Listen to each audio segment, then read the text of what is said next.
the AI for Good Global Summit, convened by ITU, recognizes the joint responsibility of governments, the private sector, United Nations agencies, academia, and others to ensure AI reaches its full potential while preventing and mitigating harms. And it's a moment that calls for action. And today I'm calling on each of you to use this summit to help the world to better understand what kinds of regulations, what kinds of guardrails we need to put in place right now.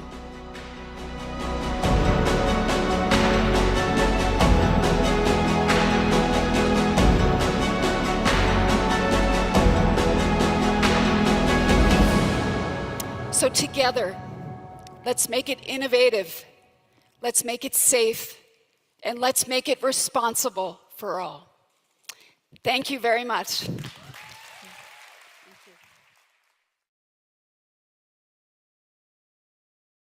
Welcome to AI for Good, the leading action-oriented, global and inclusive United Nations platform on AI. Organized by ITU, in partnership with 40 UN sister organizations, and co-convened with Switzerland. The goal of AI for Good is to identify practical applications of AI to advance the United Nations Sustainable Development Goals and scale those solutions for global impact. In today's session, we're counting on you to use the live video wall feature to ask questions and post comments to help create an engaging discussion. We encourage you to stay until the end to chat, connect, ask questions, and network with our distinguished panelists and world-class AI experts in the neural network. It is now time to kick off the session and welcome our first speaker. The floor is yours.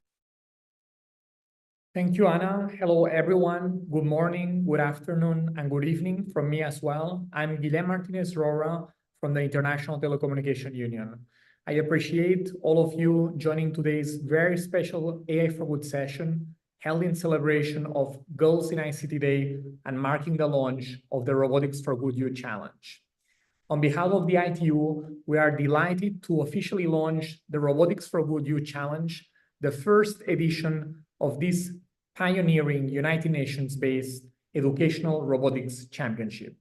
Inspired annually by a global challenge, this initiative encourages the creation of robotic solutions that provide practical applications to advance the United Nations Sustainable Development Goals. Teams from all around the world are invited to design, build, and code robots to address a particular challenge, and in this year's edition, on the theme of disaster response. In particular, the competition encourages participants to design a robot centered around managing a seismic emergency while reflecting on the current and future state of robotic technologies and their application in disaster situations. We invite the younger generations to contemplate and create new possibilities for robotics in disaster response. Participating teams can contribute to developing innovations which are much needed in the field of prevention, prediction, rescue, and recovery in affected populations.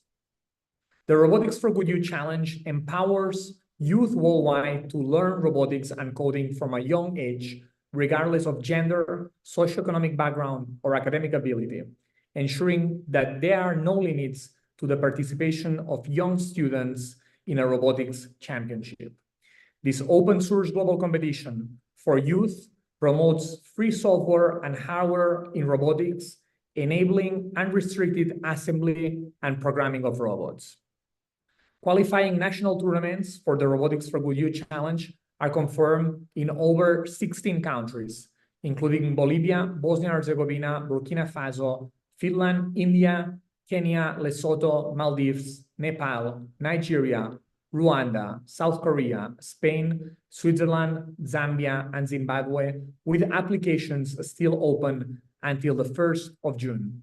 All these events will culminate in the grand finale, bringing together teams from around the world at the AI for Good Global Summit 2025. Thank you very much to RoboCat for your invaluable collaboration as knowledge partners for this initiative. With robots accelerating search and rescue operations and assisting first responders during disasters, and in light of today's Girls in ICT Day, we are thrilled to bring together to this launch 3 United Nations agencies, the World Meteorological Organization, UNESCO, and the United Nations Office for Disaster Risk Reduction, and 4 leading experts in AI and robotics to discuss how new technologies can provide rapid and accurate disaster responses in a planet Earth where changes in the global climate system are exacerbating the risks and intensity of large-scale natural disasters. Additionally, the choice of today for the launch is particularly significant as this year's theme for the Girls in ICT Day celebrations is leadership, highlighting the critical need for strong female role models in STEM careers. The girls of today are the scientists, mathematicians, and engineers of tomorrow. Technology and science need all the talent they can get, and for this reason, it is essential that all young people have equal opportunities to engage with robotics and technology. Bridging the digital divide when it comes to learning robotics and coding is what we aim to achieve through the Robotics for Good Youth Challenge. And now, without further ado, I would like to introduce our moderator for today's session. Her name is LJ Rigg, and she's the BBC Click presenter. LJ, welcome, and the floor is all yours. Hi there, thank you so much, and a grand welcome to everyone. Yes, I'm LJ Rich, music artist, TV presenter, and your Starship captain for today, guiding you through this excellent event. Thank you so much for choosing to join us. I hope you are comfortable and hydrated, and it's a delight to have your company here as we dedicate the next minutes to the AI for Good Robotics for Good Youth Challenge, taking place on the day we like to encourage girls in ICT. Just to add, we are here to encourage everyone in ICT, no matter what your outer wrapping is. But today is a day to reach out, especially to empower girls and women to enter into this rewarding and challenging career path. We're excited and honoured to introduce a wonderful set of speakers today at a time where everyone knows a little bit more about this thing called AI. Yes, we're witnessing the rise of the robots, but don't believe those Hollywood film tropes. Robotics holds so much potential to help humanity. Just stick around for the next few minutes and you'll find out more. Now, after the live chat, we will welcome your questions. You'll have the opportunity to network with both speakers and other audience members. But first, please allow me to introduce our opening remarks, starting with Senior Programme Manager at the World Meteorological Organization. It's Erica Alice. Great. Thank you so much, LJ, and a warm welcome to all of you. I'm really pleased to be here on behalf of WMO to welcome you to the launch of the Robotics for Good Youth Challenge. As LJ mentioned, my name is Erica Alice, and I'm the Chief of the Partner Engagement and Coordination Division in Disaster Risk Reduction and Public Services at the World Meteorological Organization. And for those of you that are not familiar with WMO, I'd just like to provide a couple of brief words about the work that we do. So we're a specialized agency of the UN on weather, climate, and water. We have 193 members, and our headquarters is based here in Geneva, Switzerland. We're the second oldest UN agency, second only to ITU, and we coordinate the work of over 300,000 national experts in meteorology, hydrology, and academia, and also the private sector. So we're the co-founder and host agency for the IPCC, and we also host research programs such as the World Weather Research Program and the World Climate Research Program. And I just wanted to really, again, emphasize the importance of this challenge and the work that you do, because it's becoming more and more essential. WMO released its State of Climate report just last month, and it found that 2023 was the warmest year on record. And there are a number of other alarming records that were broken in terms of melting sea ice and greenhouse gas emissions. So unfortunately, these trends and the associated impacts, be it through heat waves, Wildfires, heavy rainfall, and floods are really having a devastating impact already on people and the planet. And therefore, robotics and AI, essentially the applications in response and rescue they're really unlimited. So I just wanted to say thank you again to the organizers of this event, and it's my pleasure to be here and provide these opening remarks. Thank you very much. Oh, thank you so much, Erica. A brilliant way to get this event started. Next, it's an honour to introduce Chief of the Global Risk Analysis and Reporting section at the United Nations Office for Disaster Risk Reduction. It's Jenty Kirschwood. Hello there. Good afternoon, colleagues. It's a real pleasure to be part of this really exciting event about bringing young women into disaster risk reduction through this route of robotics and AI. And I think it's an incredibly exciting moment to really look at how we can get ahead of the risk challenge that we face globally. As Erica and others have already noted, but as we all know, disaster risk is increasing. We see more floods, we see more droughts, we see more people living in unsafe conditions globally. And the work of the Sendai Framework, which is the UN's mechanism for reducing that, has never been more important at this really challenging global moment.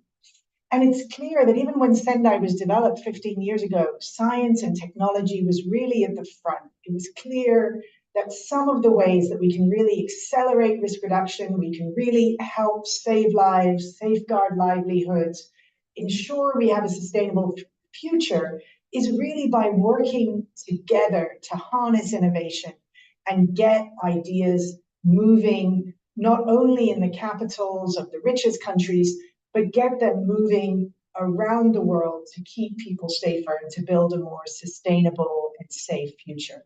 So today's event, I think, is really exciting because it really hits on addressing, getting the whole population, getting that 50% of the population who are women and girls actively engaged in risk reduction. And it also talks about how do we get science working for sustainable development and not the other way around. And I know that in the face of robotics, there's so much that can be done. And of course, many of us may have heard about some of the incredible innovations already functioning, the crawler robots with passive infrared sensors that are helping find people who may have been trapped under an earthquake through being able to detect human body heat. The snake bots that have been allowed to go down into dark crevices and help people who may have been trapped through different kinds of disaster events and lets them communicate with the world and facilitates their rescue.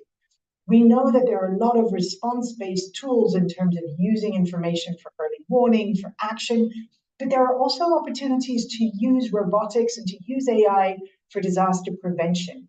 Because of course, prevention is always better than cure. You'd much rather eat the healthy food than be treated by the fastest ambulance after something's happened. And we need this brain power to really think, how can we get ahead of that risk curve?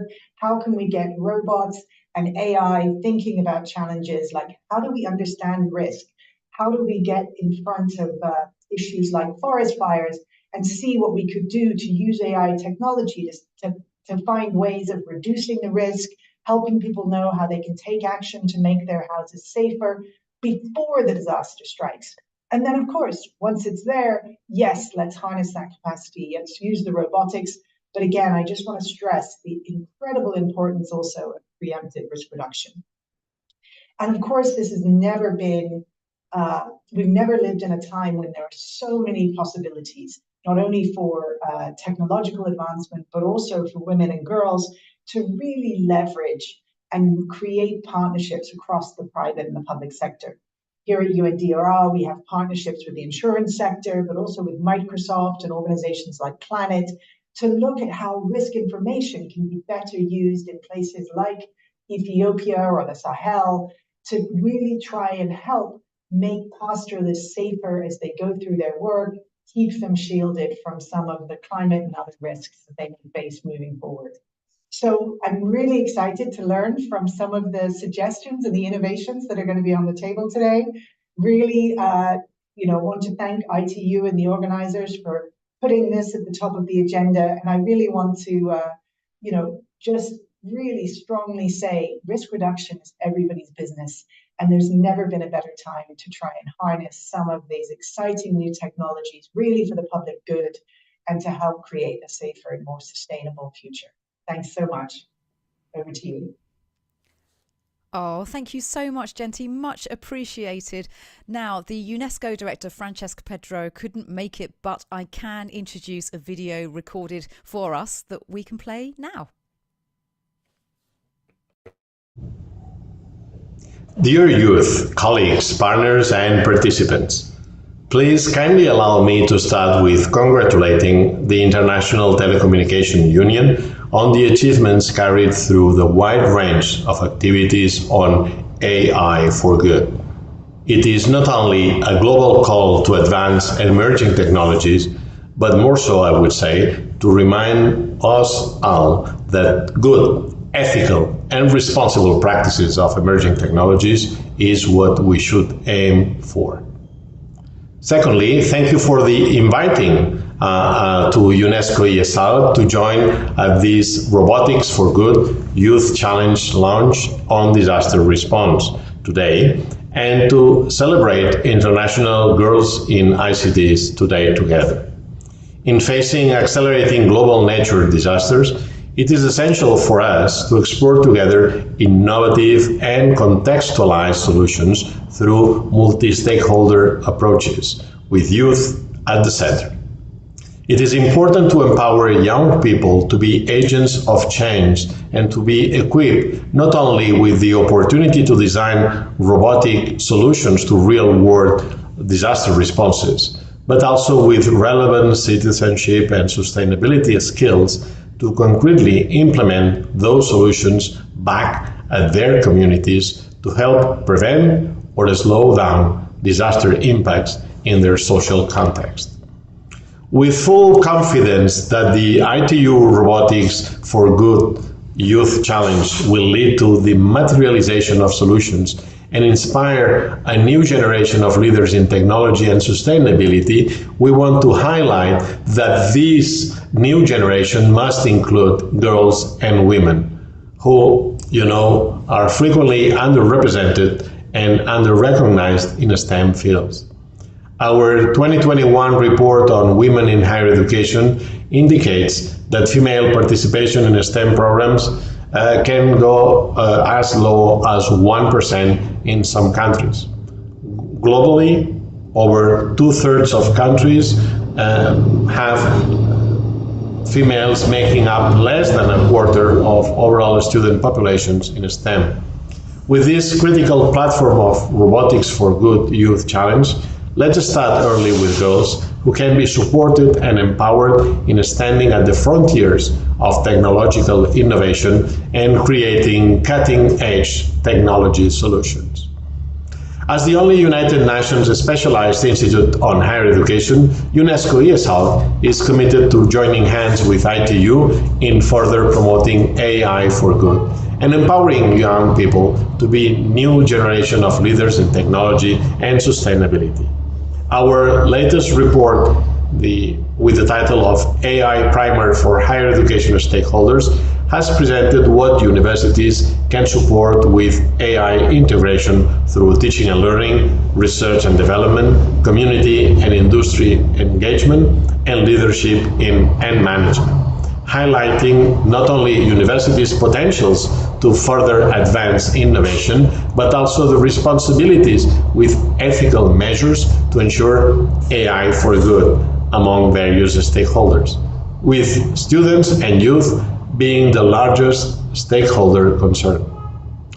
Through our capacity building trainings on AI and higher education, we hope to equip universities with skills that can provide nurturing environments for 200 million young people to engage with AI for good, address real-world problems like natural disasters, and improve our strategies to engage more girls and women in innovation. As we gather here on this International Girls in ICTs Day to launch the Robotics for Good Youth Challenge on disaster response, let us reaffirm our commitment to breaking down barriers and fostering inclusion in the fields of technology and education, especially higher education.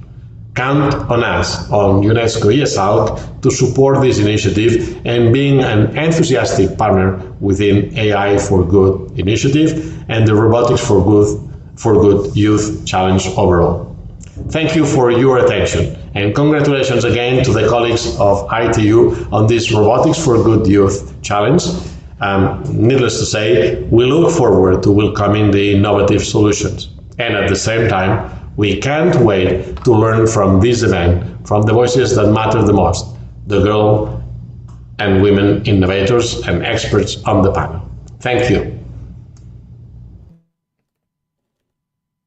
Oh, that was lovely, wasn't it? Thank you very much there to Francesc at UNESCO. We really appreciate your time and intervention. So let's continue with an academic perspective. Well, that's courtesy of Professor of Computer Science and Engineering at Texas A&M University. It's Robin Murphy. You've already turned on your camera. We can see that you are unmuted, which means you're ready to go. I can't wait to hear from you. Well, I am so glad to be here, and I'm so glad you are here. This is so exciting for me. Let me tell you just a little bit about myself. I'm a professor, but I deploy robots to disasters. I've been doing this for over 20 years, and I am just delighted that you're here to learn more. So let me start off by sharing some of the things we've learned about robots since 2001. So ground robots were the first robots to be used for disasters, these small portable robots going deep into the rubble. And you start seeing things immediately, people start doing things like making them smaller and more like caterpillars to get further back in there. But please don't forget, it's not just ground robots. Marine robots, in this case, a robot boat is nice, carrying expensive sonar to reconstruct the environment. Remember the terrible tsunami. ROVs, underwater robots, and AUVs were used to map out. But it's not just mapping debris. Think about the Syrian refugee crisis. Lifeguards use these robot life vests to go out, rescue people, and bring them back.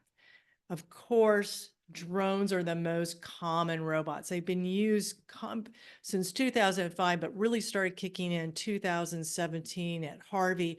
You can see through them, you can point and shoot, you can look at all of these, point and shoot your camera is what I meant. But you're looking at all these things, but also think about the unexpected uses. Did you know that drones were used at Fukushima Daiichi to get in there? Now, the videos are much better. These are downsampled by TEPCO, but also for the Kilauea volcanic eruption. Those little blinky lights, those are trees spontaneously combusting in the heat. But it's not just drones. AI can do more than just fly a camera around. So here's the Champlain Tower collapse in Miami Beach a couple of years ago.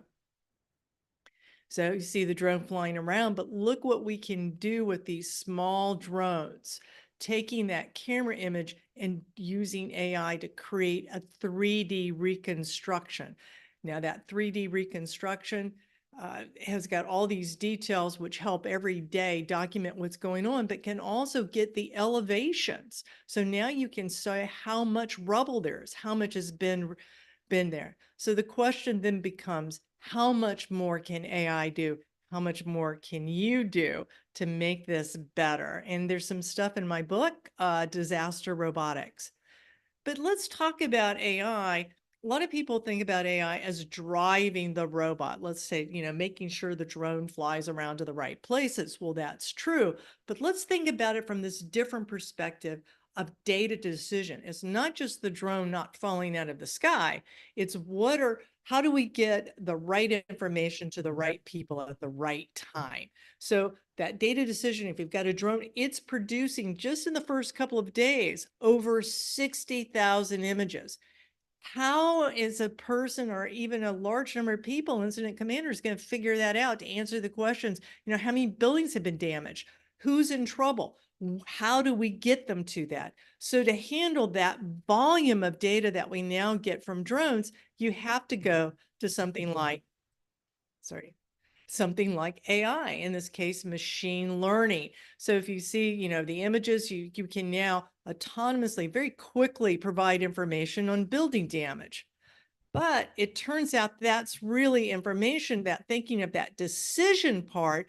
We also need a little bit more information. We need to know what roads are still passable so you can get help there. So I'm just going to wrap up real quick because there's lots of people to talk and lots of questions to do. Think about, my advice is, don't think about it as a robotics first problem. Think about it as a data to decision problem first, and that getting the right information to the right person at the right time so that they can make the right decision is the real question. Then figure out how a robot can help with that process. And remember that adding on, and then what, because you may find the problem is actually in that part, not the first obvious one. And also, if you're going to do computer vision and machine learning, we've just released this week an annotated drone imagery data set from 10 disasters, largest set in the world, and it's annotated. So please help yourself to that and contact us. My team from CRASAR and from the AI Institute for Societal Decision Making, we're happy to help you any way we can. Well, thank you. And back to you, LJ. Absolutely brilliant. So fascinating. Thank you, Robin. It's a fascinating insight, isn't it, into how robots and AI are already helping humanity so much. And we've seen a few airborne examples just now in that absolutely brilliant presentation. But it's time to spread our wings a little bit further as we're going to hear the chief drone pilot at South Africa Flying Labs. How cool a job title is that? Please join me in welcoming Boipelo Moraka. Hello there. Hi. Thank you so much, LJ. Good morning, good day, and good evening to everyone on this platform today. I know I've got quite a few people joining us from South Africa as well, so good day, everybody. My name is Boipelo Moraka from the beautiful country of South Africa. I am a qualified manned and unmanned pilot. I'm currently working for an organization called South African Labs as the chief drone pilot and ops manager. A quick background, just for everyone to get to know me a little better. I am predominantly known for my work in the aviation space, which dates back from 2024, when I began training as a cabin crew member. I went on to do my manned flying and obtained my private pilot license in 2014. My manned flying was then followed with my drone training. I don't know how that happened, which I obtained in 2015, and that's when I began my operations.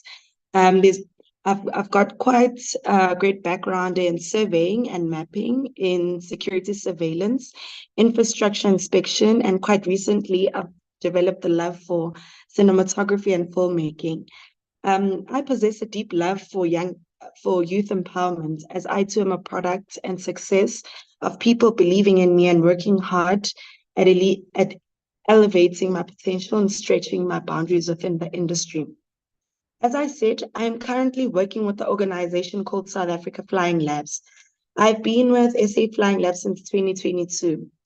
SA Flying Labs is part of a bigger organization and international brand that houses more than 40 flying labs around the world today. SA Flying Labs aims to empower local communities with the knowledge and skills necessary to solve social problems in South Africa using 4IR. I guess this is where I come in with this initiative. We use innovative ways to focus on educating the youth on career prospects within the drone industry. We don't limit it to just career prospects, but we delve into entrepreneurial opportunities for small businesses, especially the youth-owned businesses. We promote the use of drones for social impact projects. We've been prominent in the disaster management sphere for the past few years. We have since achieved numerous sustainable social impact projects by conducting training and workshops to raise awareness around robotics for social good. Speaking of one such project we have conducted in the last year, where South Africa Flying Labs responded to a devastating flood that affected homes, families, and communities as a whole in South Africa. In 2023, on the 13th of February, the South African government declared the country a state of disaster. The country had been hit by heavy rainfall from the La Nina weather phenomenon. The weather had affected around 7 out of 9 provinces in South Africa. With the partnership of UNICEF, of Santam, and of course we Robotics, we came together with a plan to help those affected using drone technology. We mapped out and assessed the areas most affected in a township called Alexandra in Johannesburg. This initiative is called Turning Data into Action, which is an initiative by We Robotics. It presents an opportunity to use generated data to inform planning, decision-making, and reducing the impact of disaster in the future. While during this project, we involved relevant stakeholders, community leaders, community members, youth, and mostly the female youth, who are biased on that edge because most of us in the company are female and we are youth, to help achieve the best outcome in this. Through this, I have definitely learned that drives a very positive, involving stakeholders drives a very positive impact on finding solutions that directly affect the community. In the process of engaging youth to respond to disaster directly affecting their communities, we train them to have the ability to collect data using drones, process the data, analyze the data, and then be able to communicate the report that they had generated, all while empowering themselves and their communities. Initially, when we did the first phase of TDIA in June 2022, it was for the purpose of risk mitigation. We identified a disaster-prone area, which I spoke about earlier, Alexandra, and later in the February floods, conducted an exercise along with the youth for the purpose of change detection. SA Flying Labs hosts a series of workshops in rural South Africa to raise awareness of 4IR. So we don't just leave it at disaster management mapping, but we also get into raising awareness for 4IR. We go into schools and we reach out to unemployed youth as well to come join us through this 2-day workshop. We don't only limit it to drones, but we add gaming as a career, coding, machine learning, augmented reality, robotics, of course, just to name a few. These are conducted for youth and school-going children, like I had mentioned. These, alongside the disaster management training we've had, have had a positive impact on all the lives we've touched. So with that being said, I'd just like to congratulate the girls who will be participating in the Robotics for Good Youth Challenge, and happy International Girls in ICT. Thank you. Oh, again, that was lovely. Thank you so much, Boipelo. It was brilliant. Audience, by the way, if you've got questions, that's great. Please enter them into the Q&A segment and the best ones will be answered live. It's time now, though, to get all soft and squishy with some groundbreaking technology. How good does that sound? Well, luckily, we've already got here the CEO of Squishy Robotics. It's Alice Agogino. Thank you for inviting me here. And I'm really excited about the theme of AI for good because I feel like I've been doing that for decades. But what's really exciting is that we are also doing it for climate change. Can you see my slides? We're waiting for you to share them. Oh, sorry. Okay. Try again.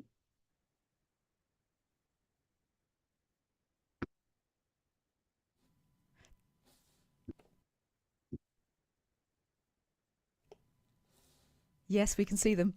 Okay, great. Thank you very much. The AI for good I've applied recently has been associated with tensegrity robots and robots in AI. We've worked with NASA on a project to go to the moon. And in this project to go to the moon, we were to be able to drop from an orbit, survive the drop, and be able to walk and drop and travel long distances using hopping and rolling motions. But takes a while to get to the moon, so we looked at what can we do on planet Earth. And this video shows our journey in which we talked to over 300 potential customers. They helped us to define our mission as providing life-saving, cost-saving information in real time through our rapidly deployable robots. We talked with firefighters, we obtained startup funding, we integrated with drones, we tested at first responder training centers, we talked to the military as a potential customer, and won contracts and grants. Then we tested our robots on a range of emergency response situations, which you see in the video here.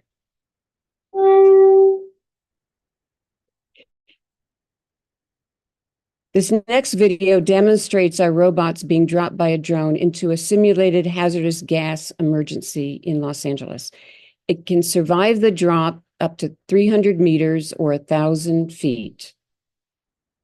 And you can see the robot being carried by the drone. It drops the robot, and it allows first responders, safety managers, and field workers to make better decisions with the chemical sensor data and video feed from a safe distance, providing life-saving, cost-saving information in real time through our rapidly deployable mobile sensor robots. So this is our product roadmap. So we started out with a stationary robot that would detect hazmat emergencies. You can see that it drops. It can be there persistently. We also have the ground mobility robot that's kind of like a walking ball that can maneuver over ground in rough terrain. And we are developing a robot that has rotors on it that also has aerial motion for low altitude types of flights. Our robots can carry customizable payloads such as sensors and communication devices, or remotely steerable camera in the center as a payload. We are now working on climate change challenges through early detection of wildfire and methane leaks, and you see some examples here. And as we know, global warming causes a lot of damage to our planet. Crop loss, pollution, wildfire, extreme weather, floods, and rising sea levels. And methane in particular is responsible to up 1/3 of the global warming experience today, and its impact can be even greater and more harmful than CO2. But the problem with even taking care of methane is that you can't see it. It's invisible to the human eye. It has no scent, and there are huge costs and safety issues associated with gaining site access and understanding where a large methane leak might be. This is because many production sites are in remote or hard to reach locations, high on tanks that are dangerous to reach if you do it by man, and also related to, say, along large pipelines. Today, to detect and quantify methane emissions at such locations, typically it's human operators that go out, they drive long distances to investigate a potential leak using handheld sensors. And these remote or large area assessments are costly in terms of personnel time, hours, equipment, and their own safety. So this is our solution. Building on our past success in gas monitoring, we're passionate about attacking methane challenges with an integrated solution that uses satellite data, sensors on drones, and optimally placed and rapidly deployed ground sensors to detect, characterize, and locate sources of large emissions. We could then use our sensor data, fusion, and AI analytics to make better decisions to fight climate change, improve planning for repair prioritization and remediation. Our goal is to be able to detect fugitive methane emissions faster, safer, and at reduced costs. So really like to thank our fabulous Squishy Robotics team, our partners, and our customers. Go girls in your robotic competition. Oh, thank you so much, Alice.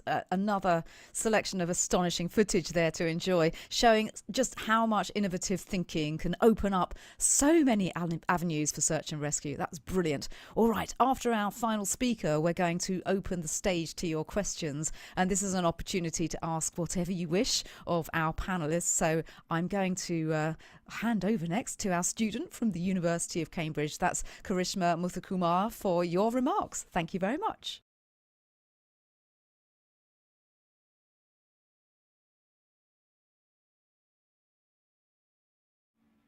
If you could turn on your microphone as well, says the voice from nowhere. Yes, hello, can you hear me?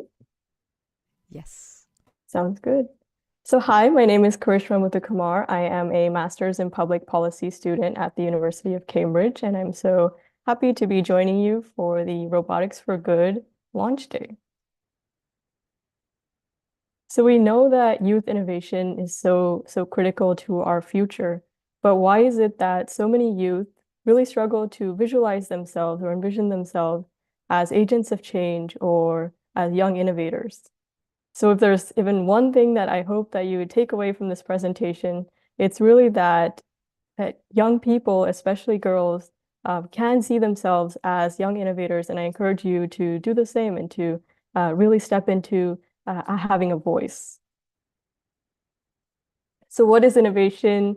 How can we be an innovator? So I think back to the psychology experiment where participants were asked to pin a candle to the wall so that no wax drips. And so they were given a candle, a set of matchsticks, and a box with tacks. And so there were, a variety of different possibilities. And one of the common ones is to take the box, take the candle and to try to directly stick it to the wall. And unfortunately, the wax will still drip. And so the solution actually is quite interesting.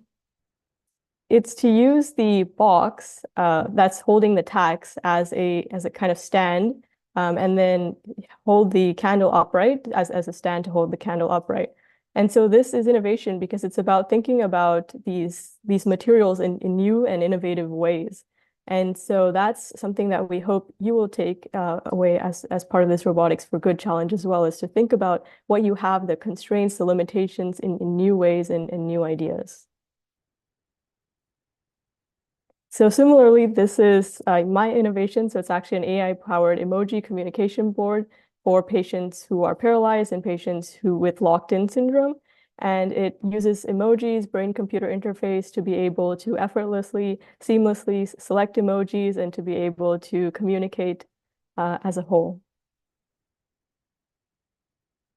So what is innovation all about? I'd say that, this common theme is about resourcefulness. So being able to think about what you have and how you can use those resources in the best possible way.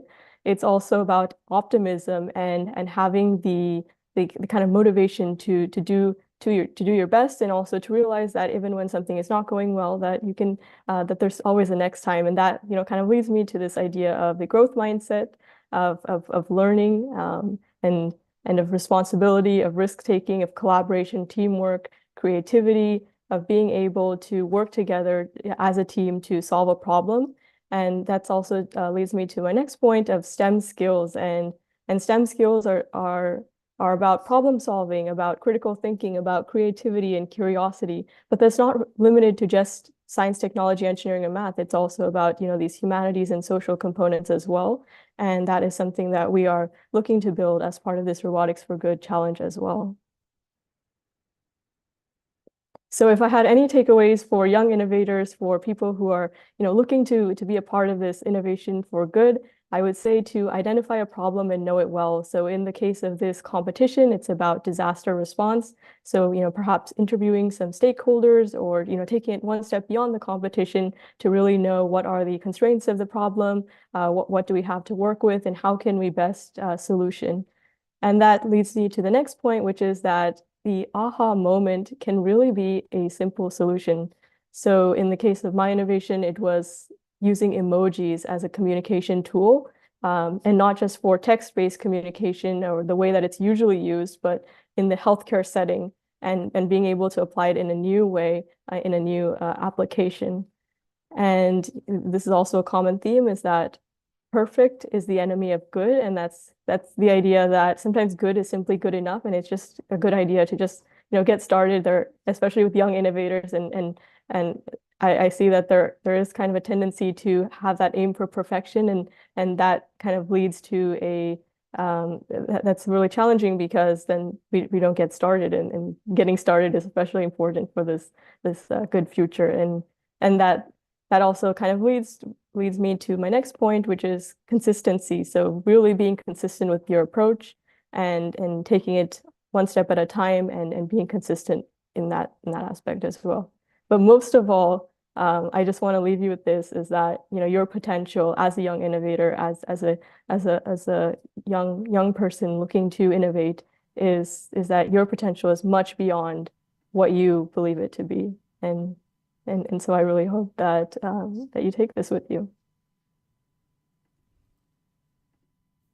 Oh, excellent. Thank you very much there, Karishma. And to all of our speakers, who I'd now like to invite you to turn on your camera and microphone ready for our Q&A session. Hello there, everyone. And as you do turn on your speakers and cameras, I think what I'd like to do is start by asking each of you to give me a quick sentence on the biggest issue you're facing right now. Where would you like help? And because our audience historically are incredibly creative and powerful and influential, they're an incredible resource for each other as well. This is an opportunity for everybody to reach out to the network. So I'm going to start off with you, Robin, if that's okay. What's the biggest issue you're facing right now? Just a quick sentence or two. I know it's quite ambitious to get you to try and compress this into a couple of sentences. Well, actually, I'd love for all of you to invent time travel so we'd have more time to work on all these problems. But I think probably the biggest one for AI we see right now is the lack of decent data sets. So if there's a couple of things you could do, is share what you collect, whatever robots are doing, share the data. And we're happy to tell you things that are useful for sharing and how to do that. And also, if you're at all interested in annotating and learning these different categories and what the responders actually look for in these images and how to translate that into something machine learning, we would love your help. Thank you. Brilliant. Thank you very much, Robin. Okay, Boipelo, you are next. What is the biggest issue you're facing right now? Where would you like help?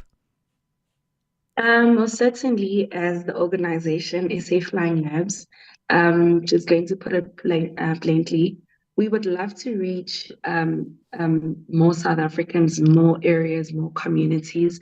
And I mean, like I said, we would love to, but the problem of funding is a big issue, because there's a lot that goes into actually going out and raising awareness for all of this.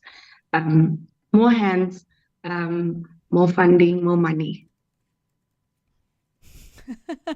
I mean, that's probably a universal thing, but I love that you've gone for that. Thank you so much. Okay, next up, Alice, where would you like help? And let's presume that money isn't an issue. Always, but there's always a way when you're doing something important and can save lives and make people safer. I agree absolutely with Robin about the data. More data are needed. We need more data on wildfire, methane emissions in landfills and in water sanitation plants as well. But what I like about what you're doing, Boipelo, as well, is we're drone agnostic. We drop sensors, and we want to provide better decision making with the information that comes from the sensors. And so having sensors that can get into the right place, are droppable, but also can be communicated so that the AI used in processing that information can be understandable to the human being is important. And so our challenge is those sensors, particularly in methane, just don't exist. So we're having to create our own smart sensors that can be dropped. Because we can be looking at methane not through a human eye, but through a computer eye, we can use our AI directly on the sensor in parallel and process it so that eventually it's shown to the human in a way that they can see now in optical gas images. So having to create our own sensor was not what we originally planned to do, but it's just something we had to do to get the job done. Mm-hmm. There's always this sort of necessity, and then you have to innovate around what's needed.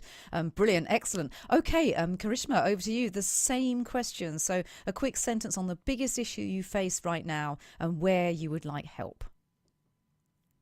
Yeah, I think it's really interesting to think about the human interaction, how humans interact with AI and how AI is interacting with humans, and that relation, that interaction component. And I think it has a lot to do with the cognitive sciences, the social sciences, and also being able to see, like, for example, can we interface with survivors of disasters? Can we kind of alleviate the anxiety and the alienation there?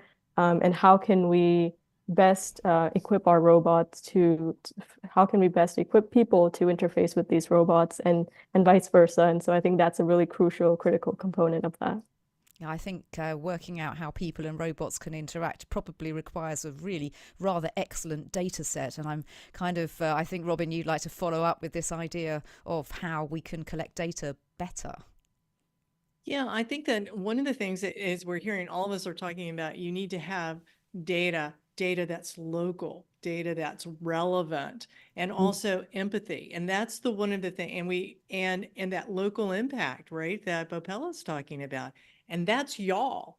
You know your communities. You know what's important. You have the empathy.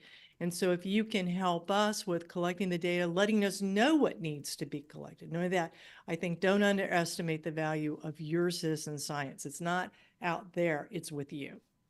Oh, yes, that's absolutely true. And I think everybody watching probably wants to take active part in that, which is really heartening. I have a question for Boipelo from Felicia. It says, good day, everyone. Good day, Felicia. What's the progress on the use of AI in South Africa? Now, I'm aware that you might not be across the entire policy for a country, but I would love your opinion on what's going on there, just from your point of view.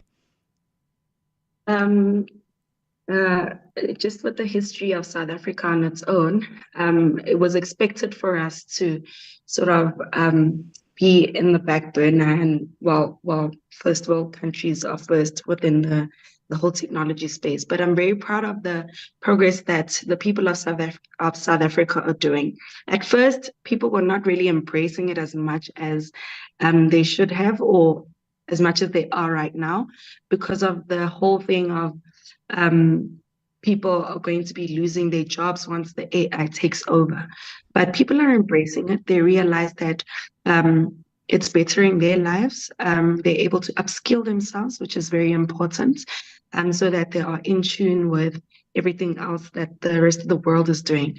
I actually did quite a bit of research a few days on AI, small businesses in South Africa adapting to AI. And there's about a 46% of businesses that are adapting today. So very proud of the progress. Yeah, we are in the right lane. That's a rapid adoption. Thank you so much for that viewpoint. All right, let's go over to you, Alice. I have a question about how your robots get on in hostile environments, like, for example, a fire. Well, we're asked a lot since we work in fires about whether we're fireproof. And we weren't really designed to be fireproof. We're designed to monitor fires, to detect fires, but not to live in fires. But there have been instances where you just can't control a fire and the fires run over us. And the interesting thing is we have survived. We're able, solid state electronics is amazing these days, mostly because of the early work of NASA on safe sensors. And so we can still transmit data, even though our wires may be melting in the process, we can still transmit data. But our customers also, like, especially firefighters, they want their stuff to work. And they do amazing tests to test out any new technology. And Robin runs her own, or is involved in a testing lab at Texas A&M, the TEACS lab, that does the same thing. But Florida Manatee Fire and Rescue put squishy robots in a hydrogen-contained box and ignited a fire and exploded us. And so if anybody's interested, we have just a fabulous video of our robot being exploded, but surviving a hydrogen blast. I can't think of a reason not to watch that video. I'm not sure if we've got it available right now, but whilst you share your screen, I guess I can quickly ask Robin a little bit about that if you were involved in that. Okay. I'm sorry, Ellie. Oh, but she's got it. Don't worry. Oh, excellent. All right, let's have a look at exploding robots that survive. Well, short on time, so I'll just show part of it is a tickler. But this is it. This is the explosion of the tensegrity robot in a box. And I can do a brief, you may not hear the sound. Welcome back to another episode of Mythbusters. Welcome back to another episode of Mythbusters. Sound. Okay, all right. Welcome back to another episode of Mythbusters Southern Manatee Style. We're excited we have Squishy Robotics in-house today. We have the Squishy robot in the container. We're going to pump hydrogen gas in here, and we're going to test to see how the robot handles it. And then when it's all said and done, we're going to flip the switch and light up the atmosphere.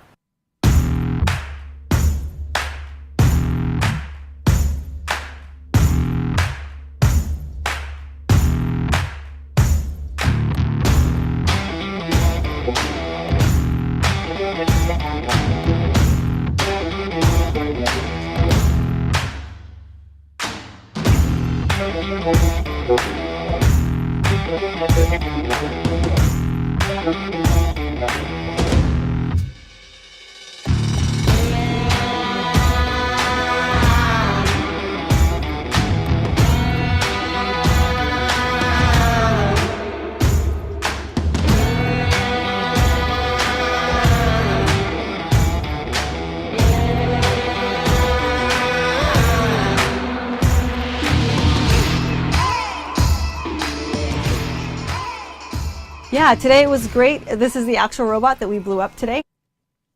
So welcome back to another episode of Okay.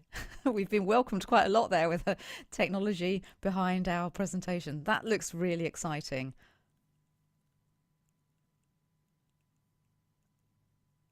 I'm not sure if we're going to see any more from that video. Thank you.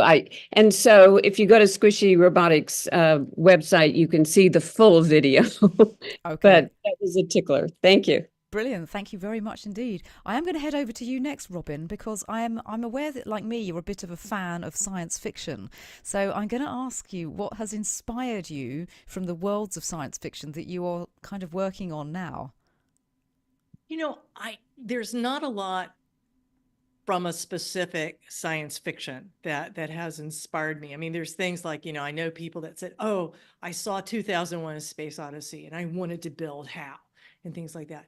What inspires me is the science future, that it is thinking about the future. And what makes it different than textbooks in a lot of ways is that it's thinking about how people are interacting with the technology and what that means.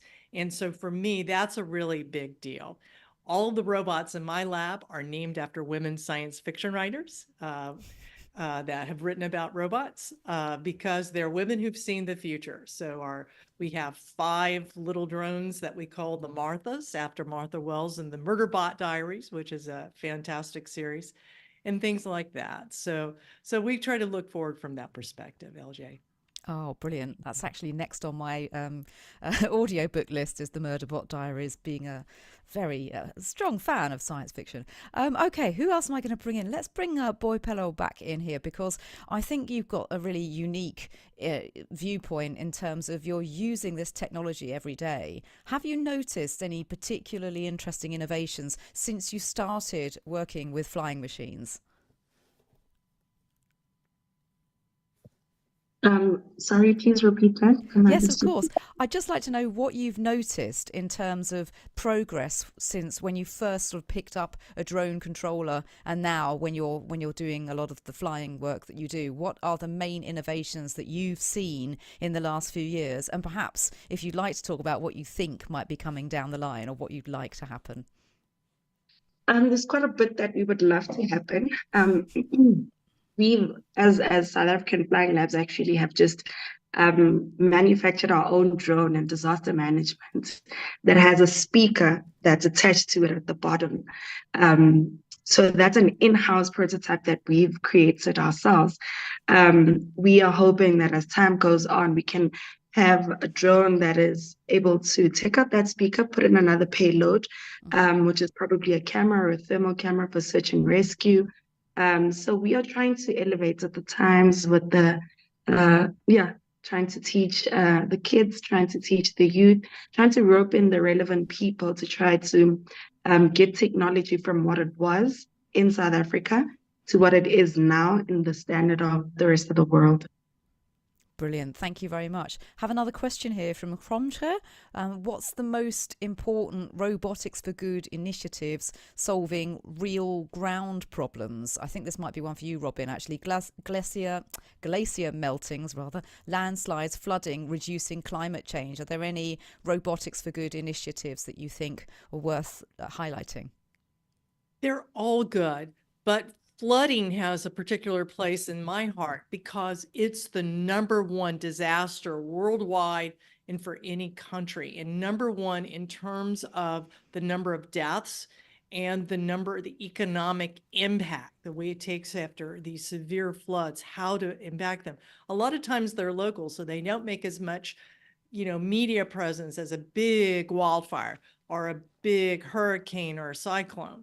But they are super important. And what's really neat, it's less about the response. It's all about that preparedness and preventions. So being able to use drones and all the stuff like Bepella's talking about to map out and get those elevation maps so you know what the ground is really like. And then what is the ground cover? Is it trees, or have they all just bulldozed them down? And so there'll be all the rainfall will just go down and cause flash flooding. Those are becoming really important. And what's exciting to me is that with these drones that are so inexpensive, on the order of $1,000 to $10,000 US, that means that a small town or county or province can fly them themselves. Otherwise, they were having to wait for one of these big high altitude planes to come over with hyper accurate LiDAR and things. And those were costing on the order of $60,000.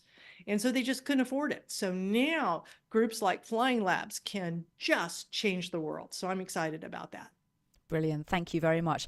Audience, there's still time to get your questions in. We have a few minutes left of these fantastic panelists, so please feel free to get your questions in as I ask our next question to Karishma. Thank you for your patience.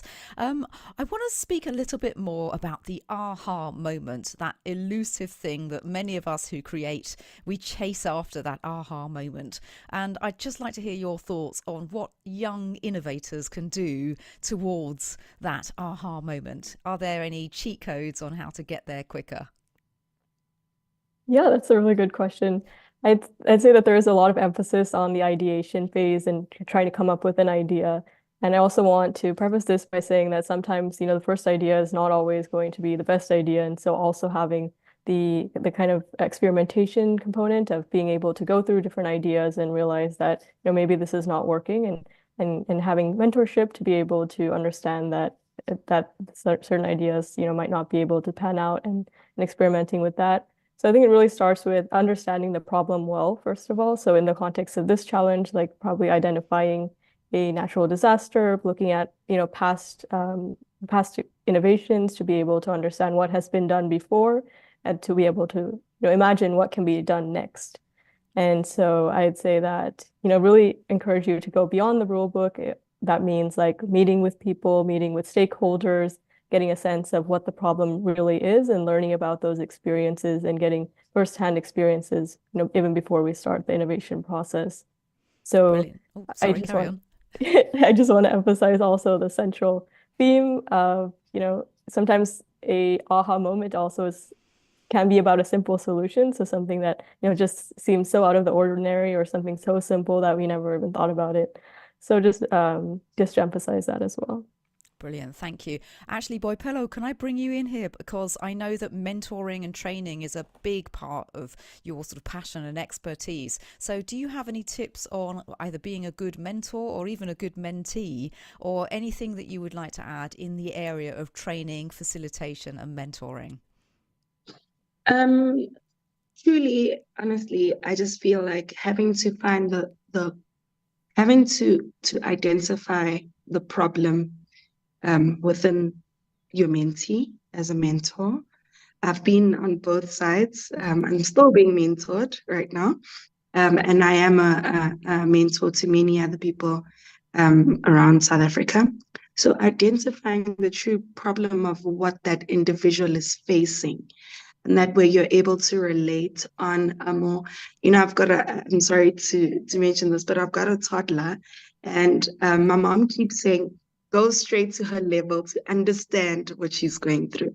So yes, as a mentor, that's what I've sort of told myself I need to keep reminding myself to do, so to understand better how to help the person that I'm mentoring. Opening those kind of channels for them to walk through. And what I've always found that my mentor does for me is sort of being a leader from behind. So she lets me do what I need to do in order for me to move forward.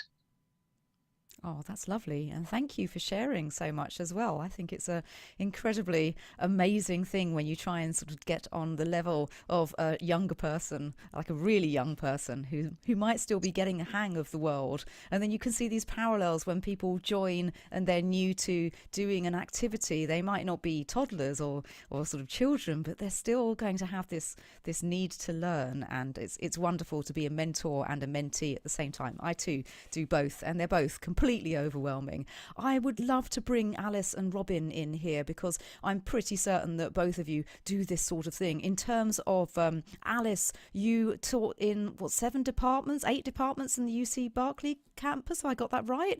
So many areas of sort of cross-disciplinary expertise. So have you found anything that's common to all of the things that you're teaching? Oh, let's see. I love transdisciplinary work. I just love all departments, and it's fun to teach in the business school, information school, women's studies. And we started actually our new degree program because we wanted technology to be useful for the whole world, especially low resource settings. So my favorite department is the one that I and other faculty developed. It's called Development Engineering. And it's using transdisciplinary approaches that combine social sciences, understanding human needs, economics, with scientific work and engineering to make dramatic changes for the good in low resource settings, both in the United States and worldwide. So that's what I love about being able to go across disciplines and really understand the human condition and what we can do to improve it with technology or AI. Wow, that's brilliant. Thank you so much. I think we've got time for a final question that I'm going to ask all of you, which is what you'd most like to do next. I always find this such an inspiring part of the webinar because this is where you could just go wild and choose any one of a number of things that you could do with robotics, with AI. And really, it doesn't necessarily have to be in your discipline, in your area. It could just be something wild and wonderful that you would like to use robotics and AI to explore further. So just a couple of sentences on what you would most like to do next. I think I'm going to start with you, Robin, actually. What would you most like to do next, or what's the next project that you've got lined up? I'm all ears. Well, one of my fantastic grad students is working on a project that I really can't wait to see how it's going to turn out. So imagine you've got drones, you've got different types of sensors. One of the things is flying at night. We can fly at night, but we can't really see a lot.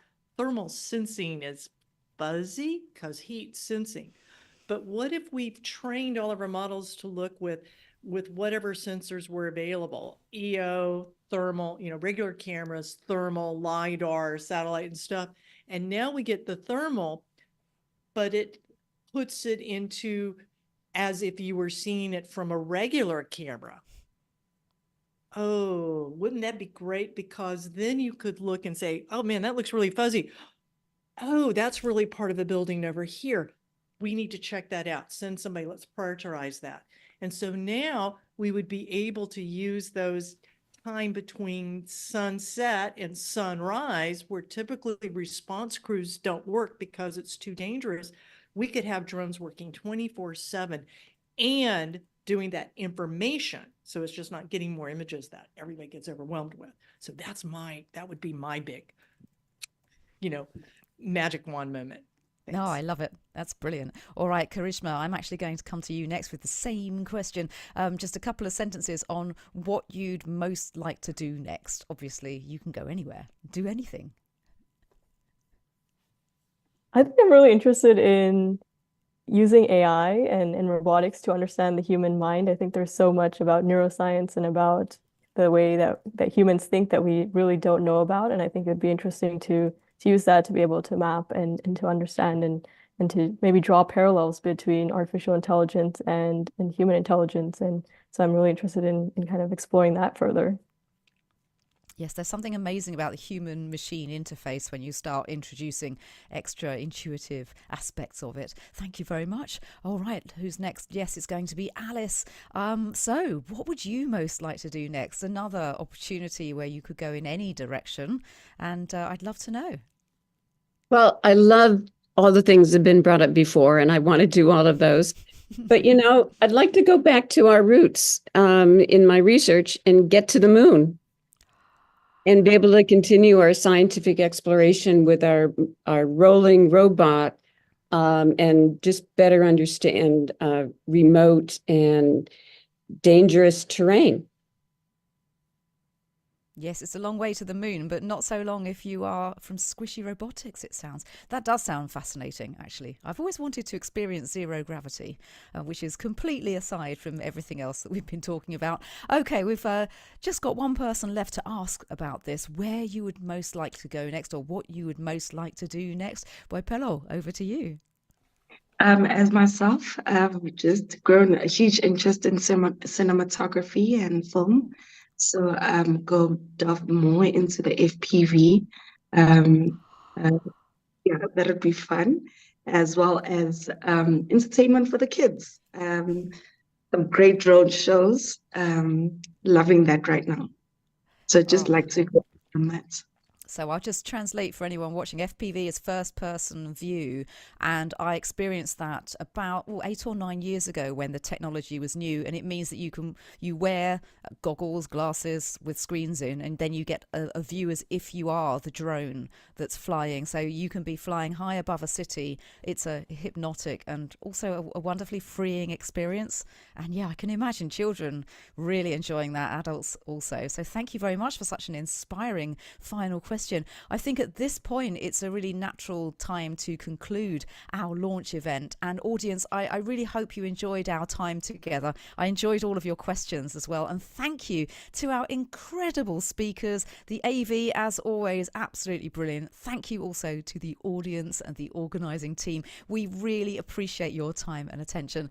And you're all welcome to stay connected on the Neural Network. And remember also, the AI for Good Global Summit is at the end of next month. I can't wait to see you there. We're going to feature so many more robotic innovations, and I suggest that you follow everybody on this panel with great interest. They're destined for even more great things. So thank you very much, and we'll see you on the Neural Network.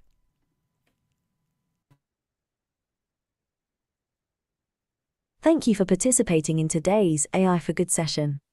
We hope you've learned something new, innovative, and engaging in today's event. We now encourage you to continue the conversation on the live video wall in the Neural Network. Here you can ask questions, like and comment, share links, complete the poll, connect with interesting profiles, or speak one-on-one using the chat and video function. We invite you to explore the lobby, try the smart matching quiz, visit the virtual exhibits, poster boards, the eShop, and build your personalized AI for Good program. Let's shape the future of AI for Good.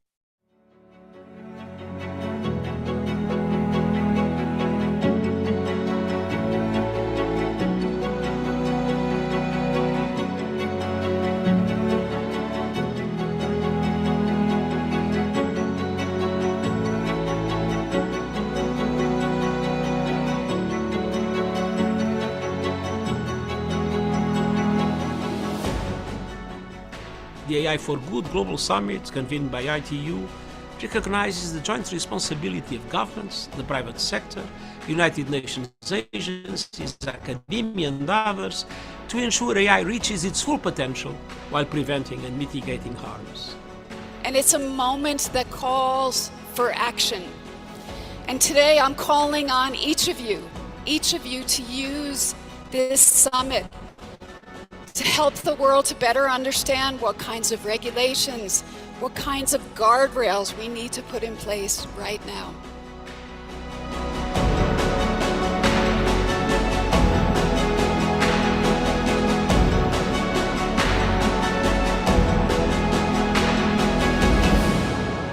So together, let's make it innovative, let's make it safe, and let's make it responsible for all. Thank you very much.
you.